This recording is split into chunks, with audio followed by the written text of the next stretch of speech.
Howdy, and welcome back to Hosmedia.com. Today we're going to do a quick black and white conversion using Lightroom 4. I had some people ask about Lightroom 4 and how I'm using it, and I thought this would be an interesting image to demonstrate that with. Lightroom 4 is a significant upgrade from Lightroom 3. Very, very cool. I highly recommend it.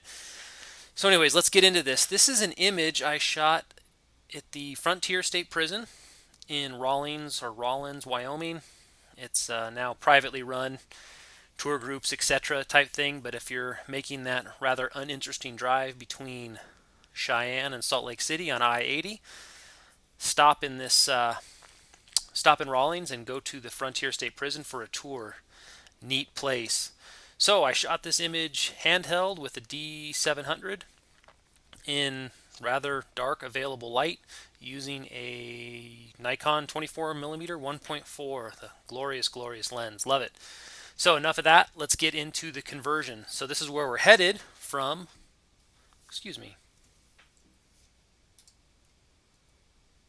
this image. So here we are where we're headed. Here's where we're coming from. So when I'm performing really any type of development or raw processing within Lightroom, the first thing I always do after you go to the develop module is come down here and apply a camera profile. I have a bunch of unique ones installed here through various plugins, but the main ones you're going to see are like camera neutral, landscape, standard, vivid. So I'm just going to go ahead and apply a camera standard. It kind of gives me a starting point.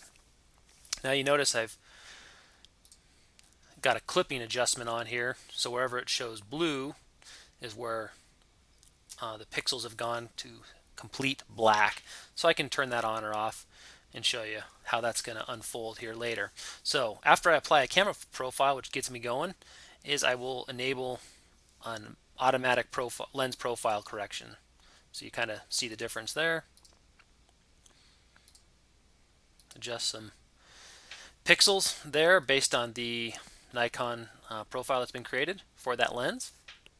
We'll get back to that here in a second.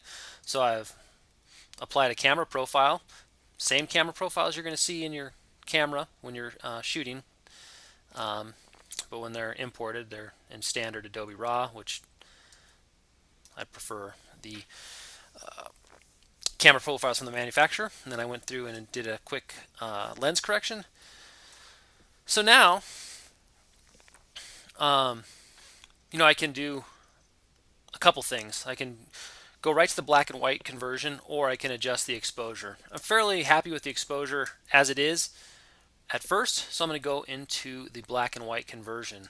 So here in your HSL color black and white panel, I'm going to go ahead and click black and white, and what that's going to do is turn it into a grayscale image and then present you with these luminance sliders. So nothing fancy here, just if you're on the red channel here, if you go to the right, you're going to make your reds brighter, and if you go to the left, you're going to make your reds darker. So this is kind of to taste, but it does let you control various areas of your image. So I'm going to go ahead and give the orange a little boost. What I'm trying to do is bring some attention to this door, this area, and then kind of darken the background here a little bit. You'll see why I'm doing that in a second.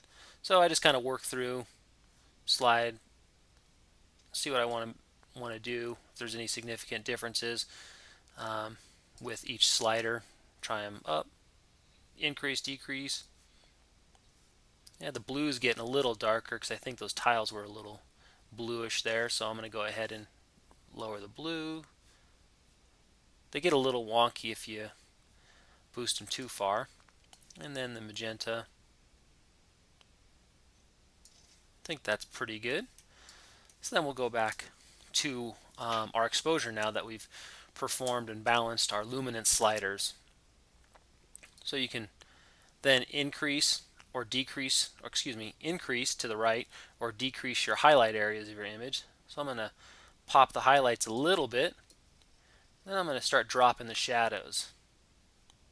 So I really want to kind of darken this area here so your attention's focused here, and then at this point of light down the hall.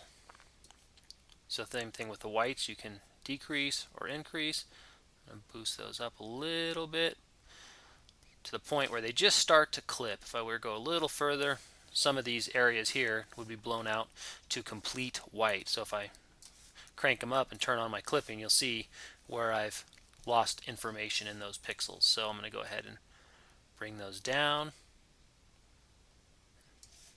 and go ahead and, I guess I'd leave that warning sign on just in case. I can increase the blacks. I increase the blacks and I turn on this clipping slider, you'll see what has gone to complete black within the image. Oops, there's still a little bit of clipping up there, so I'm going to go ahead and bring down the whites just a hair. Don't want any data loss there. There we go. Alright, so now what I want to do is add a little texture to this. Clarity is my #1 go-to option within Lightroom to bring out some of that texture. So I'm going to go ahead and add a little clarity to it, bring a little life to certain areas here. It's kind of like a micro contrast adjustment.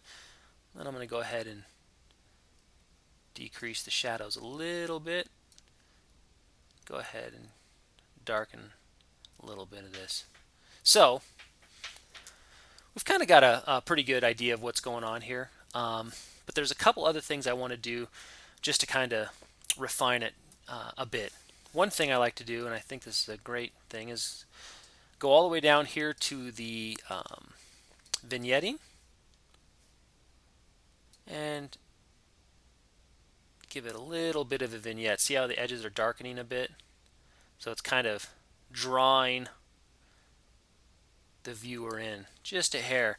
But what's happening is, what's it drawing it to? Yeah, this door is pretty interesting, and I did ask them to open that. But what I want to do is really kind of get their focus, get the viewer's eye moving through this image. So what I'm going to do is grab a quick adjustment brush. So this allows me to selectively brighten, darken areas. So I'm going to go ahead and zoom in here a little bit to this door. And I am going to increase the exposure back here with my brush.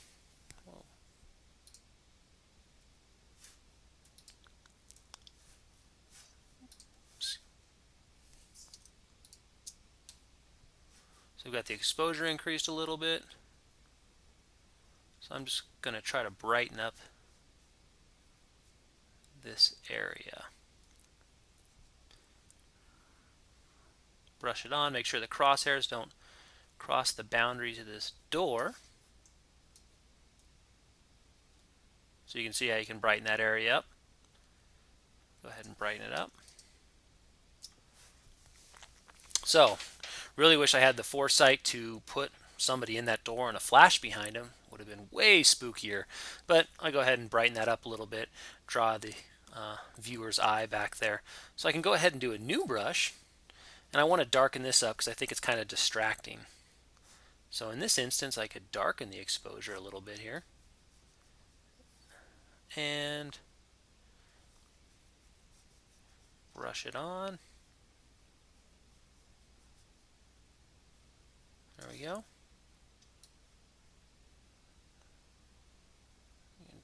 Darken that a little bit. Oops, don't need to sharpen it either. So there we go. We've darkened that. Darken this area as well.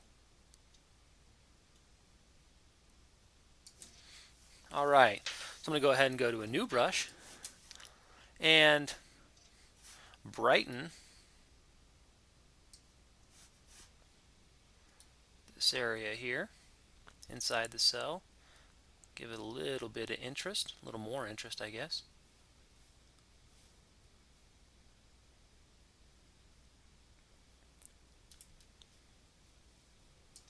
There we go. Open up the shadows a little bit. Different ways to brighten or darken areas.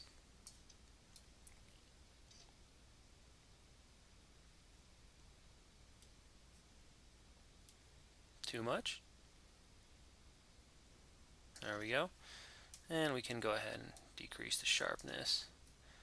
Add a little clarity, a little texture, a little life in there. There we go. So that's about it. We can add a little bit of contrast to it if we wanted to. And we can see where this is clipping. So we've gone to black in a lot of areas there. You can just adjust these points just a hair if you want. That's going to basically, by pushing these points up, you're going to be brightening those shadow areas. And I think we're to where we wanted it. So there you go. That's how I'm using Lightroom 4 for a fairly straightforward black and white conversion. The first thing I did was applied a camera profile to it. Those are the same camera profiles that you'll see on your camera, the manufacturer camera profiles. I had some extra ones installed there. Then I went in, applied a manual or an automatic lens profile correction. If you don't see yours there, you can do it manually, but because my lens was profiled, I was able to do so. And then I went in, changed it to a black and white, and then used the luminance sliders to darken or lighten certain areas of the image based on their color information. And then I went up to, we'll go back to the basic profile. We'll go back to the basic panel here, and I used the highlights, shadows, whites, and blacks sliders there to control the brighter areas and the shadow areas of the scene to either darken or lighten them as I saw fit. Added some clarity, which ended up giving some texture, some life to the image. And then I did a couple selective brushes, one to brighten this area up and brighten this area up. So there's kind of a point of interest to move the viewer's eye through. And actually, one last thing I wanted to do was go into sharpening and just give the image a little bit of overall sharpening. So you can grab this little pointer and see by clicking before and after sharpening to see what it's done. But anyways, that was it. So I hope you've enjoyed that, and we'll see you out there on the creative frontier.